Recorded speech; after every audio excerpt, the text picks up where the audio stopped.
ማፍሰስ በፈረንጆቹ ማስተርቤሽን ሚሉት ማለት ነው። ማስተርቤሽን በፈረንጆቹ እንደዛ ይሉታል። ኒው ጄኔሬሽን አዲሱ ትውልድ አዲስ የሚባለው ዘመነኛ የሚመስል ዘመናዊ ፊት ያለው ኋላ ቀር ልብ ያለው ትውልድ ያሁኑ ዘመነኛ ትውልድ በጣም አድጎ ዘምኖ ሴጋ የሚባለው ማለት ሴጋ በእኛ ራስን በራስ ማርካት ምንለው ማለት በጣም የኃጢአት ሁሉ ቁንጮ ነው።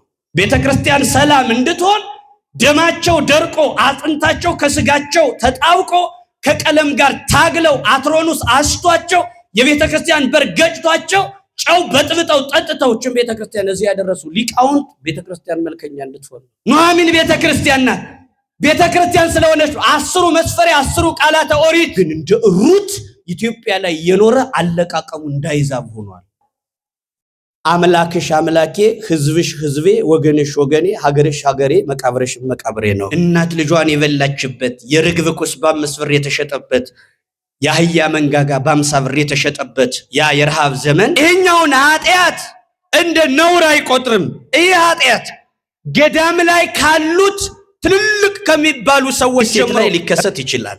በአንድ ወንድ ላይ ሊከሰት ይችላል። በደቀ መዛሙርት ላይ ሊከሰት ይችላል።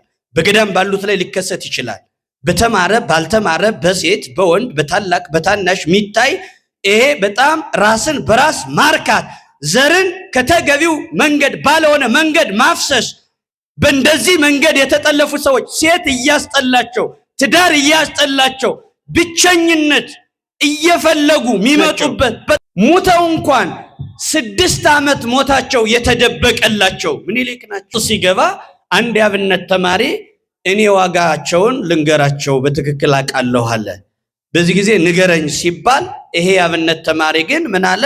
የሱ ዋጋ 29 ብር ነው። ይቀው ንጉሱ ዋጋ እኔ ብሸጥ እንደ በጎች ብሸጥ እንደ እንስሳት ልሸጥ ብል ሰው ቢሸጥ የኔ ዋጋ ምን ያክል ይሆናል? እስኪ ዋጋ ክርስቲያን እሱ ሳይረክስ ለሌላው ቅዱስ መሆን የሚችል በአምላክ ስጋና ደም የተቀደሰ ክቡር ፍጥረት በወር አበባ ሰዓት አንድ ሴት ቤተ መቅደስ ቤተ እግዚአብሔር አትገባም ሲባል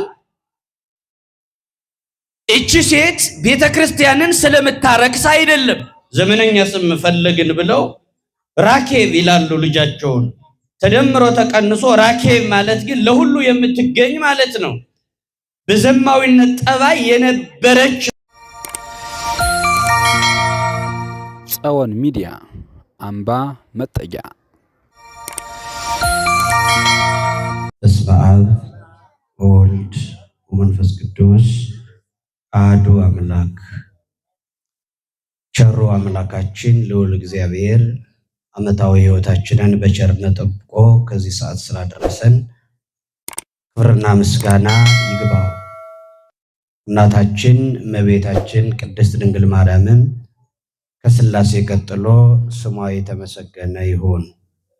ለመሰብሰባችን ምክንያት የሆነው የታላቁ ሰማዕት የቅዱስ ጊዮርጊስ ምልጃ ጸሎት ከሁላችን ጋር ይሁንልን።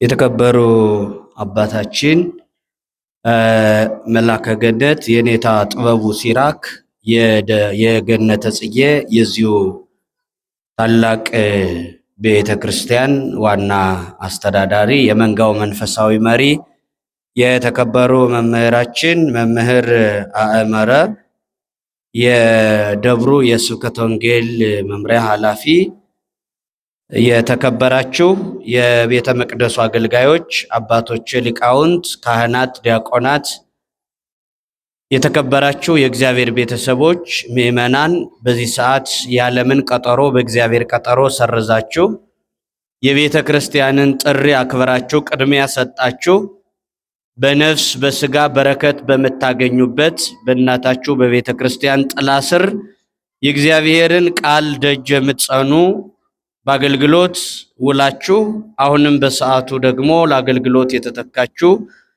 ውድ ኦርቶዶክሳውያን ሕፃናትም ጭምር በልዑል አምላክ በሕያው እግዚአብሔር ፍጹም ሰላም እንደምን ሰነበታችሁ? እንደምን ዋላችሁ? በቸርነቱ ዓመታዊ ሕይወታችንን ጠብቆ ከዚህ ዕለት ከዚህ ሰዓት ከዚህ ቦታ ስላገናኘን ክብርና ምስጋና ይግባው። እሺ መልካም። ጉባኤያችን እንዲህና እንዲያ እያለ እዚህ ቀን ደርሷል።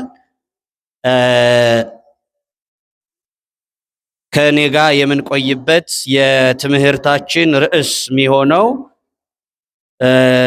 ፍቅር እስከ መቃብር በሚል ኃይለ ቃል እንነጋገራለን።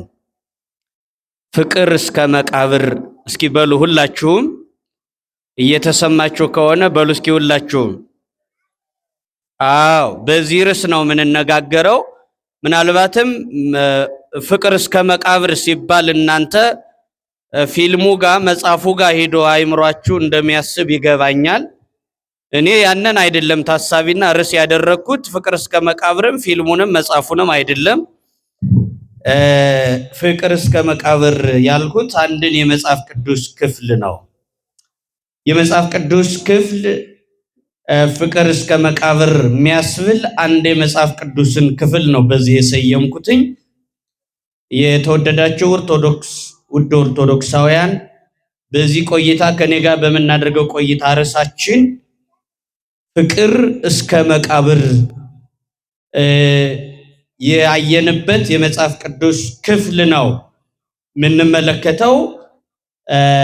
ይሄ መጽሐፍ እንደምታውቁት የሩት መጽሐፍ ነው። መጽሐፈ ሩት 4 ምዕራፎች ያሉት በአንዲት ሴት ስም የተሰየመ መጽሐፍ ነው። በጣም በሚገርም ሁኔታ ጥቂት ሴቶች መጽሐፍ ቅዱስ በስማቸው ከተሰየመላቸው ጥቂት ሴቶች መካከል ሩት የምትባለዋ ሴት፣ በተለይ ደግሞ እድለኛ ሴቶች ተብለው ከአሕዛብ መጥተው ከክርስቶስ የዘር ግንድ ከገቡ እድለኛ 3 ሴቶች መካከል ሕሊና ያላት ወረተኛ ያልሆነች ትክክለኛ መንፈሳዊ የቤተ ክርስቲያን ልጅነት ገጸ ባህሪ የምትወክል መልካም የሆነች ሴት ናት ሩት የምትባለዋ ሴት። የኑኃሚን ምራት ናት ሩት።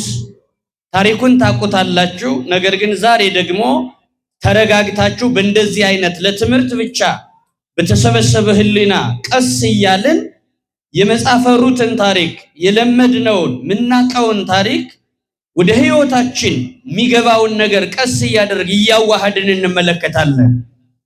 ሁልጊዜም እኔም ቁሜ እናንተም ቁጭ ብላችሁ የሚያስተምር እግዚአብሔር ነው። ወገኖቻችን፣ እቺ ሴት ሩት የምትባለዋ ሴት በራሷ መጽሐፍ ውስጥ ታሪኳ ተጠቅልሎ ከመነሻ እስከ መድረሻው ሚነበብ ታሪክ ያላት ማያሰለች መጽሐፍ ነው። በአንድ ቀን የበረታ ሰው በአንድ ቀን ሊያነበው ይችላል። ያልበረታ በሁለት ቀን ሊያነበው ይችላል፣ ሁለት ምዕራፍ። ከዛም በታች ከሆነ በ4 ቀን ማለቅ የሚችል 4 ምዕራፎች ያሉት ግን በጣም ረዣዥም ምዕራፎች ካሏቸው መጽሐፍ ቅዱሶች መካከል ሰፊውን የህይወት ዳሰሳ የሚወስድ ድንቅ መጽሐፍ ነው የሩት መጽሐፍ። ሩት ማለት እንደሚታወቀው ሩት የምትባለዋ እናት ሴት በስሟ መጽሐፍ ቅዱስ የተጻፈላት፣ ነገር ግን ቅድም እንዳልኳችሁ የአሕዛብ ሴቶች ከክርስቶስ የዘር ግንድ የገቡ ከ3ቱ ሴቶች መካከል አንዷ ሩት ናት። ራኬብ የምትባል ሴት አለች። ራኬብ ማለት የስሟ ትርጉም ዘርክብት ለኩሉ ዘተትረከብ ለኩሉ፣ የዘማዊነት ጠባይ ስለነበረባት ራኬብ ስሟ ሲተረጎም ዘርክብት ለኩሉ ወይንም ዘተትረከብ ለኩሉ ሚል ትርጉም አላት። እና አንዳንድ ሰዎች ይህንን ትርጉም ባለማወቅም እንደው ዝም ብሎ ስሙ ደስ ስላላቸው ራኬብ ብለው ልጆቻቸውን የሚሰይሙ ሰዎችም ይታያሉ አሉ። ዘመነኛ ስም ፈለግን ብለው ራኬብ ይላሉ ልጃቸውን። ተደምሮ ተቀንሶ ራኬብ ማለት ግን ለሁሉ የምትገኝ ማለት ነው። በዘማዊነት ጠባይ የነበረች ማለት ነው። በኋላ ግን ታሪኳ ተለውጧል። በርግጥ በኋላ ታሪኳ ተለውጦ ከክርስቶስ የዘር ግንድ ጥንተ አያት ተብላ እንድትጠራ ከዚች ሴት የዘር ግን ክርስቶስ እንዲወለድ የክርስቶስም ጥንታያተን ለመሆን የበቃች ናት ራኬብ። አንዷ ደግሞ እንደምታውቋት አንዷ ሴት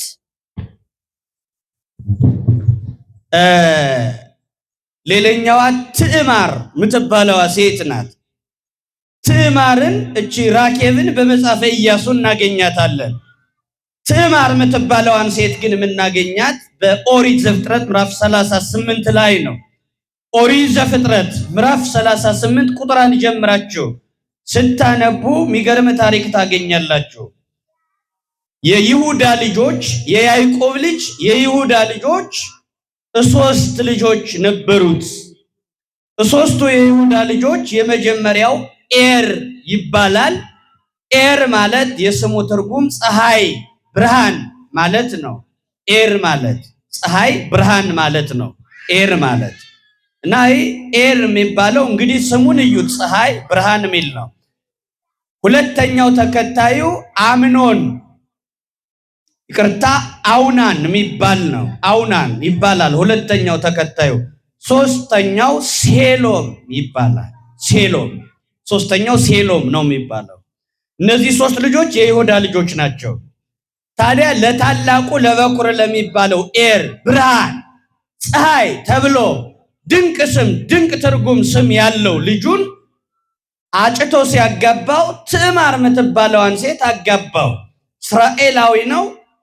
ትዕማር ግን የአሕዛብ ሴት ናት እና የይሁዳ ልጅ ኤር የሚባለው ተጸየፋት ይላል። ናቃት፣ አቃለላት፣ ተጸየፋት። እንደ ሰውም አልቆጠራትም። አባቴም በቃ ለኔ ክብር ለኔ ትኩረት አይሰጥም ማለት ነው። ከአሕዛብ ሴት ትዕማርን ከአሕዛብ የመጣችውን እና ከዚህ የተነሳ ይንቃታል፣ ያቃልላታል፣ ይጸየፋታል። በቃ ይጸየፋታል። በዚህ ምክንያት አያችሁ እግዚአብሔር ከዚች የዘር ግንድ ሲወለድ ያልተጸየፋት ሴት ናት። ሰው የይሁዳ ልጅ ኤር ግን ተጸየፋት። ንጹሑ እግዚአብሔር ንጹሕ ባህሪ የሆነው አምላክ እግዚአብሔር እችነን ሴት አልተጸየፋትም። ግን የይሁዳ ልጅ ግን ተጸየፋት። በእርግጥም ሐሳቡ ምንድነው ካላችሁ ክርስቶስ ከአሕዛብ በመወለዱ መተርጉማን እንዳስቀመጡት ክርስቶስ ከአሕዛብ ሴቶች በመወለዱ የሚቆሽሽ ነገር የለውም። ክርስቶስን አያቆሽሹትም ይሉና ምሳሌ ሲጠቀሙ የፀሐይ ብርሃን ቆሻሻ ላይ ቢያርፍ ቆሻሻውን ሰንግሎ ወልውሎ አድርቆ ጸበሉን አስወግዶ ማዛውን ሁሉ ቀይሮ ሌላ ያደርገዋል እንጂ የፀሐይ ብርሃን ቆሻሻ ላይ ስላረፈ የፀሐይ ብርሃን ቆሸሸ ተብሎ አይታሰብም። የፀሐይ ብርሃን አይቆሽሽም። ምን ማለት ነው? እግዚአብሔር ኢየሱስ ክርስቶስ ከአሕዛብ በመወለዱ የፀሐይ ብርሃን ቆሻሻውን እንዲሰነግለው፣ እንዲያደርቀው፣ እንዲወለውለው የፀሐዩ ብርሃን ለቆሻሻው ጥቅም ይሆናል እንጂ ቆሻሻው የፀሐይን ብርሃን እንደማይጎዳው ሁሉ ክርስቶስም ከአሕዛብ በመወለዱ አሕዛብ ይጠቀማሉ እንጂ ክርስቶስ አይቆሽሽም። ምናልባት በታሪክ ሁላችን እንደምናውቀው በወር አበባ ሰዓት አንዲት ሴት ቤተ መቅደስ ቤተ እግዚአብሔር አትገባም ሲባል እቺ ሴት ቤተ ክርስቲያንን ስለምታረክስ አይደለም። ቤተ ክርስቲያን ምትረክስ አይደለችም። ቤተ ክርስቲያን ምትረክስ አይደለችም። ክርስቲያኖች ቤተ ክርስቲያን ስለምትረክስ ሳይሆን ስርዓት ስላለ ያንን ስርዓት ስንጥስ ያን ስርዓት ስንሸራርፍ ስርዓት በማፍረሳችን በመጽሐፍ ቅዱስ ስርዓት የሌላቸውን ገስጿቸው ስርዓት ከሌላቸው ተለዩ ተብሎ ስለተጻፈ ስርዓት ማለት አንድ እግዚአብሔርን የኛ ልጅነት የእግዚአብሔር አምላክነት የሚጠበቅበት እርከን ድንበር ስለሆነ ያን ከመጠበቅ አንጻር እንጂ እቺ ሴት የወር አበባ ሆና ቤተ እግዚአብሔር ብትገባ ቤተ መቅደሱን ስለምታረክሰው አይደለም። ርኩስትም አይደለችም ሴቷ። ስለዚህ ቤተ ክርስቲያን አትረክስም እያልኳችሁ ቅድስት ናት፣ ንጽሕት ናት። ከአሕዛብ መወለዱ ኢየሱስ ክርስቶስ እነሱን ይቀድሳል እንጂ እሱ ግን አይረክስም። ለዚህም ማሳያ ያደረግነው እንዳያችሁት የፀሐይን ብርሃን ነው። ለምሳሌ የኛ ክርስቲያን ሴቶች ወይንም ክርስቲያን ወንዶች ካላመኑ ካልተጠመቁ ሰዎች ጋር በዝሙት አንድ ቢሆኑ ቢጋደሙ በዝሙት ቢወድቁ የሚያስፈልጋቸው ከባድ ቀኖና ንስሐ ሳይሆን ቄድር ነው የሚያስፈልጋቸው። ቄድር የሚያስፈልጋቸው ግን ክርስቲያናዊ ማንነታቸው ስለረከሰ አይደለም። ምናልባትም ቅዱስ የሆነው የአምላክን ስጋና ክቡር የሆነውን የአምላክን ደም የወሰደው ክቡር የሆነ የክርስቲያን ነፍስ ከታዘዘለት ውጪ ከአሕዛብ ጋር በመሄዱ አሕዛብ ሊጠቀሙ ይችላሉ። እኛ ግን ስርዓት አፍርሰናልና በጣም የተራመድነው የኃጢአት አይነት ከፍ ያለ ስለሆነ ከንስሐ አልፎ ወደ ቄድር መጠመቅ እንደርሳለን ማለት ነው። ክርስቲያን ለአሕዛብ ልክ እንደ ፀሐይ ብርሃን ጥቅም ነው። ክርስቲያን ራሱ ሚቆሽሽ ስለሆነ አይደለም፣ የሚረክስ አይደለም። ክርስቲያን እሱ ሳይረክስ ለሌላው ቅዱስ መሆን የሚችል በአምላክ ስጋና ደም የተቀደሰ ክቡር ፍጥረት ነው ክርስቲያን ክርስቶስ በምድር ላይ ማለት ነው። ክርስቲያን እንደ ክርስቶስ ያለ ማለት ነው። ዋጋው በክርስቶስ ልክ ነው። ክርስቲያን ዋጋው በጣም ከባድ ነው። እስክንድር የተባለው ታላቁ እስክንድር ሲናገር አገልጋዩን አስከትሎ ሲወጣ አንድ የኔቢጤ ያገኘውና ይሄ ኔቢጤ ድቃቂ ሳንቲም እንዲሰጠው ታላቁ እስክንድርን ሲጠይቅ እስክንድር በጣም የከበረ ነገር አውጥተው ለዚህ የኔቢጤ ሰጡት። በጣም የከበረ ነገር ነው የሰጡት። ጥቂት ነገር ለሚበቃው የኔቢጤ ባልተለመደ መንገድ እስክንድር ይህን ሲሰጡት አብሯቸው ያለ አገልጋያቸው አየና እንዴት ለኔቢጤ ይህን ያክል ከመቼ ወዲህ ነው የከበረ የብረት ሳንቲም የሚገባው ድቃቂ ነገር የሚገባውን ትልቅ ነገር እንዴት ይሰጡታል ሲል ሲጠይቃቸው አይበቃውም ወይ ሲላቸው ለሱ እውነት ነው ይበቃዋል፣ ነገር ግን ለኔ ክብር አይመጥንም አሉ። ለኔ ክብር ግን አይመጥንም አሉ። ምሰጣው በኔ ክብር ልክ ነው። ክርስቲያን ክብሩ ከፍ ያለ ነው። ሁልጊዜ የምታውቁት ምሳሌ ያለ ዳግማዊ አፄ ምኒልክ ጊዜ ሰዎቹ ተጠይቀው ንጉሱ ዋጋ እኔ ብሸጥ እንደ በጎች ብሸጥ እንደ እንስሳት ልሸጥ ብል ሰው ቢሸጥ የኔ ዋጋ ምን ያክል ይሆናል እስኪ ዋጋዬን ንገሩኝ ብለው ንጉሱ በጠየቋቸው ጊዜ ሁሉም ሰው እንዴ ስንት እንላቸዋለን ይሄኛውን ይሄን ያክል ዋጋ ያወጣሉ ብንል ናቃቸውኝ ብለው ከፍ ብለው አንገት ዝቅ ብለው ባት መቅጣት ይችላሉ። ወይ እናሳንሳቸዋለን ወይ ደግሞ ከልክ ማሳለፍ ሌላ ችግር ሊሆን ይችላል። ሁሉም ሰው ውዝግብ ውስጥ ሲገባ አንድ ያብነት ተማሪ እኔ ዋጋቸውን ልንገራቸው በትክክል አውቃለሁ አለ። በዚህ ጊዜ ንገረኝ ሲባል ይሄ ያብነት ተማሪ ግን ምን አለ? የሱ ዋጋ 29 ብር ነው አለ። ለምን 29 ብር ነው? በቃ መልሱ የውሃ ልክ የሆነ መልስ ነው። አመክንዮ ያለው መልስ ነው የሰጠው። እኔ እንዲህ ያልኩትኝ ለምን እንደ 30 ብር ብቻ ካሉ 29 ብር ብቻ ካሉ የሰማይና የምድር ንጉስ ኢየሱስ ክርስቶስ የተሸጠ በ30 ብር ነው። እሱ ደግሞ ምንም በጣም ከፍ ቢሉ ከክርስቶስ አይበልጡ። ምንም ምድር የተወደዱ ንጉስ እንኳን ቢሆኑ ከክርስቶስ አይበልጡም። እውነት ነው። በምንም ተአምር አይበልጡም፣ አይታሰብም ሁሉ እርግጥ ነው። ምኒልክ ይወደዳል፣ ውድ ናቸው። ምኒልክ ገዥም አይደሉም። ምኒልክ ገዥ ሳይሆኑ መሪ ናቸው፣ ጤነኛ መሪ፣ ህዝብ የሚወዳቸው የድሆች አባት የተባሉ የድሆች አባት ምኒልክ በጣም ተወዳጅ ናቸው። ሞተው እንኳን 6 ዓመት ሞታቸው የተደበቀላቸው ምኒልክ ናቸው። 6 ዓመት ሞተው ለድሆች ስለ ልቡና ተብሎ ምኒልክ ሞተ ብሎ ማንም እንዳያወራ፣ ምኒልክ ሞተ ሲባል የድሆች ስለ ልቡና ይሞታል ተብሎ ለድሆች ጤንነት ሲባል የምኒልክ መርዶ እንዳይነገር ተብሎ ምኒልክ 6 ዓመት ሞቶ ነበረ። ሞቶ ግን እንዳይነገር በምስጢር ተይዞ ነበር ሞቱ። የድሆች አባት ነው። የመረረው ድሃ ይገባል ከውሃ እያለ ለድሆች እድል የሚሰጥ ድንቅ መሪ ገዢ አይደለ መሪ ነው ምኒልክ። ከዚህም የተነሳ ገበሬዎች ያው ባሽሙር ባዝመራቸው ገበሬዎች ክብሩን ሲገልጡ አዝመራቸውን እየወቁ እያሄዱ ገበሬዎች በቅኔ ሲናገሩ እምዬ ምኒልክ ገንዘብ ስጠኝ ብዬ አላስቸግርህም አምና ነበር እንጂ ዘንድሮስ የለህም እያሉ ሞተ ተቀብረሃል በማለት በቅኔ ባሽሙር ያሽሞነሙኗቸው ነበረ። ናይ ምኒልክ ውድ ቢት ምንም ውድ መሪ ብትሆንም ከክርስቶስ አትበልጥም። ክርስቶስ በ30 ብር ተሽጧል፣ ያንተ ዋጋ 29 ነው አለ። ምን ለማለት ነው ይሄን የፈለከው ካላችሁ የክርስቲያን ዋጋ ከክርስቶስ ጥግ ነው። የክርስቲያን ዋጋ እንደ ክርስቶስ ነው። በአምላክ ስጋና ደም የከበረ ክቡር ፍጥረት ነው። ክርስቲያን ውድ ነው። ጳውሎስ ምን አለ? እኔ ክርስቶስን እንደምመስል እናንተ እኔን ምሰሉ። አያችሁ ወገኖች፣ ክርስቶስን መምሰል ነው። ዝም ብሎ በልጅነት መንፈስ መተራመስ አይደለም። ልጅ እያለን ታውቃላችሁ፣ እኔና እናንተ ሁላችንም ልጅ እያለን በእጃችን ጭቃና ቦካ ነበረ። በስጋና በደም የተዋቀረን ሰውነታችን፣ አጥንታችን፣ ደማችን እየጠነከረ ሲመጣ እየበሰልን እያደግን ስንመጣ በእጃችን ያቦካነውን ጭቃ በእግራችን እንጸየፈዋለን።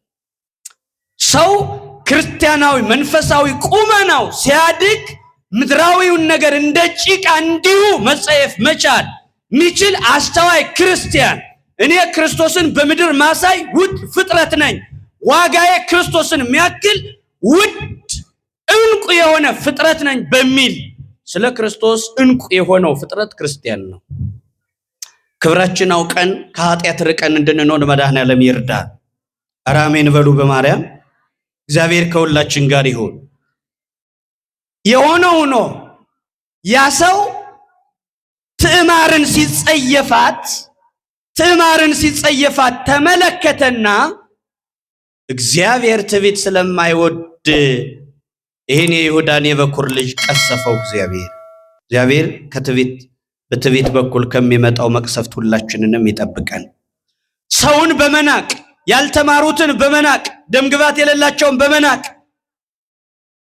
በንቀት ተመልከቱ። ያ ንቀት ባይኑ ማቃለል ሴቷን ሲመለከታት እግዚአብሔር ቀሰፈው ይላል። በዛ ባህል እንደሚታወቀው ወንድ ዘር ሳይወልድ ልጅ ሳይወልድ ከሞተ ለታናሽ ወንድሙ ትሰጣለች። ታናሽ ወንድሙ ልጅ ይወልድና ስሙ የሚጠራ ግን ዘር ሳይተካ በሞተው በመጀመሪያው ወንድ ነው። ለምን? ርስት የሚቆጠረው በወንድ በኩል ስለሆነ ከርስት እንዳይነቀል ነው ይህ የሚደረገው። እነሱ ባህል ነበረ።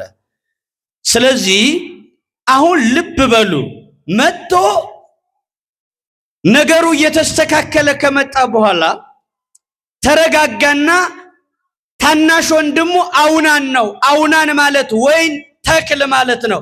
ተክል እንደሚያስደስት ልጅም ያስደስታልና አውናን ማለት የአንድ ሰው ስም ነው፣ ግን የብዙ ይመስላል። አንድን ሰው ብዙ ነህ ብሎ እንደመጥራት። በሀገራችንም እንደዚህ አይነት ስሞች አሉ። በሀገራችን እንደዚህ አይነት ስም አለ። አንዱን ሰው ብዙ ነህ ብለው ይጠሩታል። ስለዚህ ሰው አውናን ወይን ማለት ነው፣ ተክል ማለት ነው። ለዚህኛው ሴት ስትሰጥ ይሄኛው ደግሞ በጣም ነውር ሰራ። በትዕማር ላይ ነውር ሰራ። ነውሩ ምንድነው? አሁን እኔ ከትዕማር ልጅ በወልድ በወንድሜ ስም ነው እንጂ የሚጠራው በእኔ ስም ስለማይጠራ ልጁ ምን ይጠቅማል? ምን ያደርግልኛል? አለ። ስለዚህ የወንድሜ ስም አጠራሩ ምድር ላይ ቢጠፋ ይሻላል። ዘር ተክቼ የኔ ልጅ በሱ ስም ተጠርቶ ወንድሜ እየተጠራ ከሚኖር ስም አጠራሩ ምድር ላይ ይጥፋ። ሚስት አድርጎ እኮ ተቀብሏታል ትዕማርን። ከተቀበለ በኋላ ግን ሰውየው እምቢ ብሏል። ሴትዮይቱ ጋር ሴቷ ጋር በምንጣፋ እንዲሆናል ዘር እንዳትተካ ግን ዘር ቆርጥም ሆኖ ያለ ዘር ቆማ እንድትቀር አደረጋት። በጣም በሚያሳዝን ሁኔታ ኃጢአት ሰራ። ዘር እንዳትተካ ትዕማር ያኛው ንቋት ዘር ሳይተካላት ሞተ። ሁለተኛ ወንድሙ ስትሰጥ ደግሞ እኛው ሚስቴ ናት ብሎ ለሌላ እንዳትሰጥ ሚስት አድርጎ ይዟታል። ዘር እንዳትተካ ደግሞ በጣም አደገኛ በሆነ መንገድ ይዟታል። ዘር እንዳትተካ አብሮ ይተኛል፣ ነገር ግን ዘሩን ከውጭ ያፈሳል። ሴቲቱ ያለ ዘር ቆማ ቀረች። ዘር ከውጭ ማፍሰስ በፈረንጆቹ ማስተርቤሽን የሚሉት ማለት ነው። ማስተርቤሽን በፈረንጆቹ እንደዛ ይሉታል። ሴጋ የሚባለው ማለት ሴጋ በእኛ ራስን በራስ ማርካት ምንለው ማለት በጣም የኃጢአት ሁሉ ቁንጮ ነው። ዘመነኛው ትውልድ፣ ዓለመኛው ትውልድ፣ ኒው ጄኔሬሽን አዲሱ ትውልድ አዲስ የሚባለው ዘመነኛ የሚመስል ዘመናዊ ፊት ያለው ኋላ ቀር ልብ ያለው ትውልድ ያሁኑ ዘመነኛ ትውልድ በጣም አድጎ ዘምኖ ይሄኛውን ኃጢአት እንደ ነውር አይቆጥርም። ይሄ ኃጢአት ገዳም ላይ ካሉት ትልልቅ ከሚባሉ ሰዎች ጀምሮ ራስን በራስ ማርካት፣ ዘርን ያልተፈለገ ቦታ ላይ ማፍሰስ በጣም ነውር የሆነ ከባድ አደገኛው ኃጢአት ነው። ይሄ ሴጋ ራስን በራስ ማርካት በአንዲት ሴት ላይ ሊከሰት ይችላል። በአንድ ወንድ ላይ ሊከሰት ይችላል። በደቀ መዛሙርት ላይ ሊከሰት ይችላል። በገዳም ባሉት ላይ ሊከሰት ይችላል። በተማረ ባልተማረ፣ በሴት በወንድ፣ በታላቅ በታናሽ ሚታይ ይሄ በጣም ራስን በራስ ማርካት፣ ዘርን ከተገቢው መንገድ ባለሆነ መንገድ ማፍሰስ።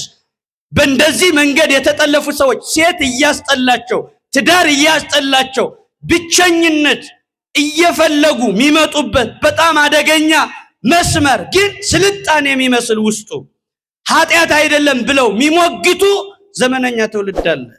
ይሄ ኃጢአት አይደለም የሚሉ ዘርን ብቻን ራስን በማርካት ብቻን ዘርን በማፍሰስ ሴቲቱ ጋራ ተጋድሞ ሴቲቱ ዘር እንዳተካ ዘሩን ውጭ ላይ በማፍሰስ አደገኛ የሆነ ለዚህ ዘመን ምልክት የሚሆን ኃጢአት ሚሰራ አምኖን ማለት አውናን ግብረ አውናን ይባላል። እስኪ ግብረ አውናን በሉ። ግብረ አውናን ራስን በራስ ማርካት ነው። ስለዚህን ሰው ተመለከተና እግዚአብሔር ምን አደረገው? እንደ ወንድሙ በመቅሰፍት መታው። እግዚአብሔር ባልተፈለገ መንገድ ኃጢአትን ስናሳድድ በእድሜያችን ላይ መቅሰፍት እንዳይገባ እግዚአብሔር ይጠብቀን። የሥርዓት ሰዎች እንደነው ተመልከቱ። ምናልባት አሁን ይህን እዚህ ቋንቋው አጠቃቀማችን አንዳንድ ሰው እንደ ነውር ሊቆጥረው ይችላል። እንዴት በዚህ ልክ ይገለጣል ሊባል ይችላል። ምንም ማድረግ አይቻል። መጽሐፍ ቅዱሱን ስታነቡት ዘር ከውጭ እንደሚያፈስ ነው የሚያስነበባችሁ። ምን ብለን እናስተምራችኋለን? ይህ በጣም አደገኛ ዘመነኛ የሚመስል ኃጢአት ነው። በጣም ብዙ ሰው የተለከፈበት ኃጢአት ነው። ደግሞ የሚገርመው ኃጢአት አለመምሰሉ ነው። ትውልዱ ኃጢአት አይደለም ብሏል። እንዴት ይህ ሰው ለምን ተቀሰፈ ሲባል የተቀሰፈው በምቀኝነት ለወንድሙ ዘር አልተካም ስላለ ነው እንጂ ውጭ ላይ ዘር ማፍሰስ ነውር ስለሆነ አይደለም ብሎ ትውልዱ ግን ይህንን ስንፍናውን በዚህ ሸለፈት ውስጥ ደብቆ አሁንም እንደ ዘመናዊነት ራሱን ይቆጥራል። የሆነ ሆኖ ግን መቅሰፍት ያስከትላል። እና ትዕማር ከያዝነው አንጻር እንመለስ፣ ሌላ ውስጥ እንዳንገባ። ትዕማር እቺ ሴት ይሄኛውም ዘር ሳይተካ ለሶስተኛ ሞተ። ለሶስተኛው ሴሎም ለሚባለው ፍቅር ማለት ነው ሴሎም ለሴሎም ተሰጠችና ሴሎምም ዘር ሳይተካላት ሚስቱን እንዳትሰጥ የይሁዳ የሚባለው የልጆች አባት የልጆቹ ዋልጌነት አልገባውም። የልጆቹ ትዕቢት፣ የልጆቹ ምቀኝነት አልገባውም። ስላልገባው ምን አለ?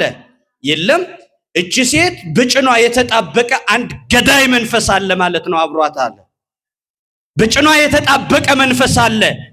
ወንድ ልጅ ከሷ ሲደርስ እየወጋ ሚጥል ወጊ መንፈስ አስማንዲዮስ አለ ማለት ነው። በሴቲቱ ላይ ገዳይ መንፈስ አለባት ማለት ነው።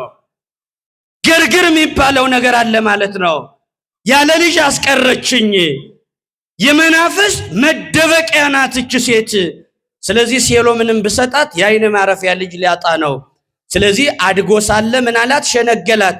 ሁሪ ቤተ አቡኪ ወንበሪ መበለተኪ እስከ አመይልቅ ወልድየ ሴሎም፣ ልጄ ሴሎም እስኪያድግ ድረስ ሂደሽ መበለቱ ነሽ ተቀመጭ አላት።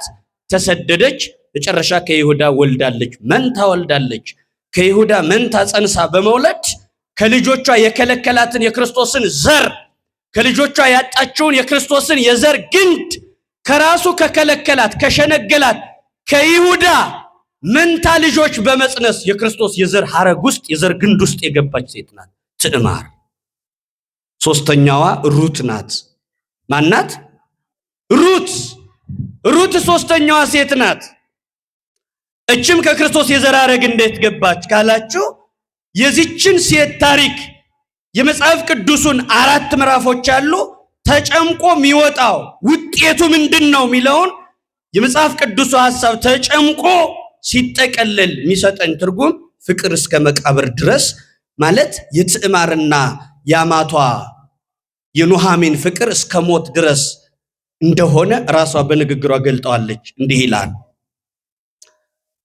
በተለይ እዛው ምዕራፍ 1 ቁጥር 16 ጀምራችሁ ስታነቡ በሞትሽበት በምትሞችበት ቦታ እሞታለሁ፣ አምላክሽ አምላኬ፣ ሕዝብሽ ሕዝቤ፣ ሀገርሽ ሀገሬ፣ መቃብርሽ መቃብሬ ነው ትላለች።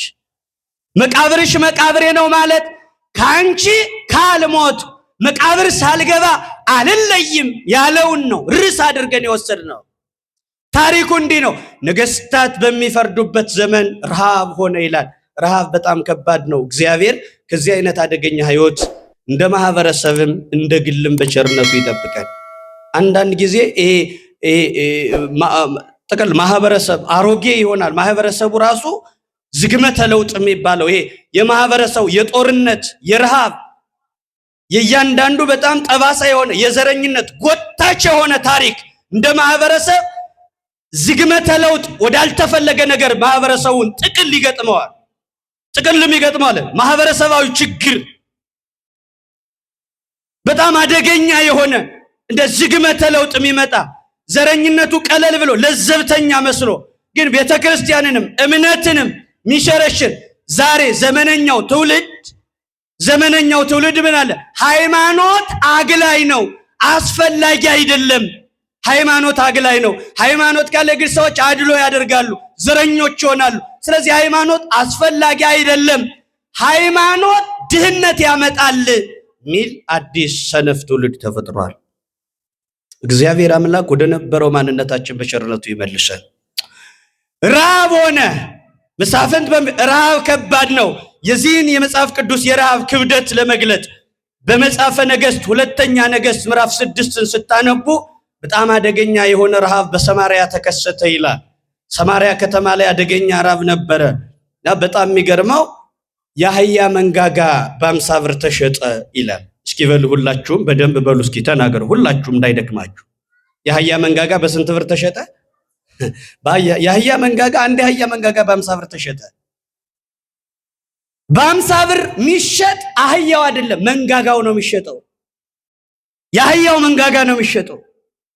መንጋጋው ለምንድን ነው? ሌላው አካሉ የትዶ ነው መንጋጋው 50 ብር የሚሸጥ ካላችሁ ሌላውን ስጋውን ባለቤት ጥርግ አድርጎ እንክት አድርጎ ይበላና የመንጋጋው አስቸጋሪ ስለሆነ ለመብል ሲያስቸግረው ቢያንስ ዋጋ ያወጣ ብሎ በ50 ብር ይሸጠዋል። ዋጋ ወጥቶለታል። የአህያ መንጋጋ በ50 ብር ለመግዛት ሰልፍ ነው። ሰልፍ ተሰልፎ እድለኞች 50 ብር ያላቸው ናቸው የአህያ መንጋጋ የሚገዙ። አያችሁ፣ ችግር ሲሆን አህያውን ራሱ ባለቤቱ ይገምጠዋል። ችግር ማያደርገው የለም። ሐዋርያት ረሃብን ሲገልጡት እንደው ከመራብ በጦር መወጋት ይሻላል ብለው የገለጡት የረሃብ አደገኛ የሆነው ረሃብ ወገኖቼ የአህያውን ስጋ ባለቤት በልቶ መንጋጋውን ለሽያጭ ያወጣዋል። በ50 ብር ይቸበቸበዋል። 50 ብር ያላቸው ትንሽ የተሻለ ገንዘብ ያላቸው ሰዎች የአህያ መንጋጋ እየገዙ ቤተሰባቸውን እንዲህ ይመግቡ ነበር። ክፉ ቀን ክፉ ነው ወገኖቼ። የአህያው መንጋጋ ብቻ አይደለም፣ ይቀጥልና ኩስሃ ርግብ፣ የርግብ ኩስ በ5 ብር ተሸጠ። የምን ኩስ? የርግብ ኩስ በ5 ብር ይሸጥ ነበረ። በዚያ ዘመን ራብ ሆነ። የአህያ መንጋጋ በ50 ብር ተሸጠ። የርግብ ኩስ በ5 ብር። ለምንድን ነው የርግብ ኩስ የሚሸጠው ሲባል ሰማርያ ያለችዋ ርግብ ወደ ሶሪያ ስትበር ሄዳ ድምጽ ቀንሱ። ቤት አካባቢ እንደምሰማ አላቅ። ድምጽ ቀንሱ። ኩሳ ርግብ ሰማርያ ላይ ያለች ርግብ ሶሪያ ወርዳ ስትቃርም ትውልና አዳሯን ሰማርያ ገብታ ታድራለችና ጤፉን ስትቃርም ውላ ሰማርያ ገብታ ስታድር ያው ኩሷ ስትጥል የርግቧ ኩስ ላይ ጤፍ እህል ነገር አለና ያቺ ኩስ በ5 ብር ትሸጥ ነበር። የርግብ ኩስ በ5 ብር፣ የአህያ መንጋጋ በ50 ብር። እንዲህ እያለ ይሄድና ከረሃቡ ጽናት የተነሳ ሁለት ጎረቤታም እናቶች ምን አደረጉ? ዛሬ ያንቺን ልጅ አርደን እንብላው፣ መቼም በረሃብ መሞቱ አይቀርም። ዛሬ ያንቺን ልጅ አርደን እንብላና ነገ ደግሞ የኔን ልጅ እንበላለን ብለው ተነጋገሩ። ልጇ ተወርውሮ ሲወድቅ እኔ ልደፋ ብላ ደረቷን ምትደቃ እናት ችግር አስጨከዳት። እንደዋ ልጇ ሲወድቅ ልቧ ፍስስ የሚል እናት፣ ወረተኛ ያልሆነ ፍቅር ያላት እናት፣ ሁለት እናቶች ተስማምተው የሁለት እናቶች ልብ ጨክኖ ዛሬ አንዷን ልጅ በልተው ነገ አንዷን ልጅ ሊበሉ ተስማሙ ይለናል መጽሐፍ ቅዱስ። አዎ ተማክረው ያንዷን ልጅ የብልጧ ልጅ ወደ ኋላ ቀረ፣ የዋሃ ልጇን አርደው በሉ። በበነገታውም ያንቺን ልጅ ደግሞ ዛሬ እንብላ ስትላት በፍጹም ልጅ አይነካም አለቻች። ብልጣ ናት። ከንጉስ ዘንድ ሄዳ ክስ ስታቀርብ ንጉሱ የተናገረው ነገር ይገርማል። እግዚአብሔር ያልፈረደልሽን እኔ እንዴት እፈርድልሻለሁ አለ። እስኪ በሉላችሁ ማን ያልፈረደልሽን? እመኑኝ ወገኖቼ፣ እግዚአብሔር ካልፈረደ ከሰው አንዳች ጠብታ እንዳትፈልጉ። ሰዎች እንኳን ስራ የሚሰሩት እግዚአብሔር መጀመሪያ የምሕረት ዓይኑን ወደኛ ሲመልስ እነሱ እንዲሰሩ ያደርጋል እንጂ ይህ ንጉስ በጣም ሳያስበው ተናገረ። ንጉሷ ያ ችግር በዘመኑ የዘንበረው ችግር የርግብ ኩስ እየተሸጠ የአህያ መንጋጋ በ50 ብር እየተሸጠ ሴት እናት ልጇን አርዳ እየበላ ጨክና በዛ ዘመን የነበረው ረሃብ ከህብረተሰቡ ከግለሰቡ አልፎ ቤተ መንግስት ያንኳኳ ረሃብ ነበረ። ረሃብ የቸገራት ሴት እህል ፈልጋ ነው ብሎ ስታለቅስ አየና ያው የባለ ስልጣን የባለ ሀብት ችግር ነው። ብዙ ችግርን አለመረዳት፣ ቀድሞ ገንዘብ ብቻ ወርወር አድርጎ መሄድ ችግር ነው። ዝም ብሎ እንዲሁ አያትና ሳያደምጣት እግዚአብሔር ያልፈረደልሽን እኔ እንዴት እፈርድልሻለሁ አለ። አዎ እግዚአብሔር ካልፈረደ ነገስታቱ አይፈርዱ። እግዚአብሔር ልባቸውን ካላቀና ባለሀብቶች እጃቸውን አይዘረጉም፣ ድሆች ጦም ያድራሉ። ወገኖቼ እግዚአብሔር ያልፈረደልሽን እኔ እንዴት አለ። አዎ እናት ልጇን የበላችበት የርግብ ኩስ በ5 ብር የተሸጠበት የአህያ መንጋጋ በ50 ብር የተሸጠበት ያ የረሃብ ዘመን አንድም ቤተሰብ ነቅሎ ከቤተልሔም ይሁዳ ተነስቶ ወደ ሞዓብ እንዲጓዝ አንድ ቤተሰብ አቤሜሌክ የሚባል አባወራ የሚበላው ቤተሰብ፣ ኑኃሚን የምትባል እናት፣ መሐሎንና ኬሌዮን የሚባሉ 2 ልጆች አሉ። ለስራ ያልደረሱ ለመብል የደረሱ ልጆች በየደቂቃው የሚበላው ከምን እንደሚመጣ ማያውቁ ግን አምጡ የሚሉ ልጆች አሉ። የሚበላ የለም። ቤተልሔም ላይ ረሃብ ሆነ። በጣም ይገርማል። ቤተልሔም ማለት ስሙ ሲተረጎም የእንጀራ ቤት የዳቦ ቤት ማለት ነው። ስሟ ብቻ ተንጠልጥሎ ቀረ። እንደዚህ ዘመን ክርስትና ያሳዝናል። ቤተልሔም የእንጀራ ቤት ማለት ነው ሲተረጎም። የእንጀራ ቤት የሚለው ትርጉም እንጀራ ጠፋባት ቤተልሔም። ክርስቲያን እንደ ክርስቶስ ነበር ምግባር ጠብ ሚል የጠፋበት የክርስትና ስንፍና የሚታይበት እግዚአብሔር የሚያዝንበት እንደዚያ ዘመን ረሃብ ጽድቅ ረሃብ ላይ የወደቀበት እምነት እንደ ረሃብ የጠፋበት በጣም አሳዛኝ ጊዜ ነው ወገኖቼ። ቤተልሔም ስሟን ብቻ ይዛ ቀረች። የእንጀራ ቤት ተብላለች፣ ግን እንጀራ ጠፋ። ይሄ አቤሜሌክ ማለት ስሙ ሲተረጎም እግዚአብሔር ንጉሴ ነው ማለት ነው። እስኪ በሉ ምን ማለት ነው? አቤሜሌክ እግዚአብሔር ንጉሴ ነው ማለት። አሁን ስሜት ንጉሱ ሆኖ ነዳው። ከቤተልሔም ከእግዚአብሔር ከተማ ወጣው። ክፉ ቀን ክፉ ነው። ከቅድስቲቱ ከተማ ትንቢት ከተነገረላት ቤተልሔም፣ ክርስቶስ ከሚወለድባት ቤተልሔም፣ መላእክት ከሚዘምሩባት ቤተልሔም ረሃብ አወጣው። ረሃብ ክፉ ነው። ልጅ ያስበላል። ረሃብ ክፉ ነው። ክልክል በል ያደርጋል ረሃብ። አዎ ቤተሰቡን ነድቶ እግዚአብሔር ንጉሴ ነው ያለው ስሜት ንጉሱ ሆኖ ቤተሰቡን እንደ ነጋዴ በግ ነድቶ ከእግዚአብሔር ከተማ አውጥቶ ሞዓብ ነዳው። ህዝቡ ወደ ሞዓብ ሄደ።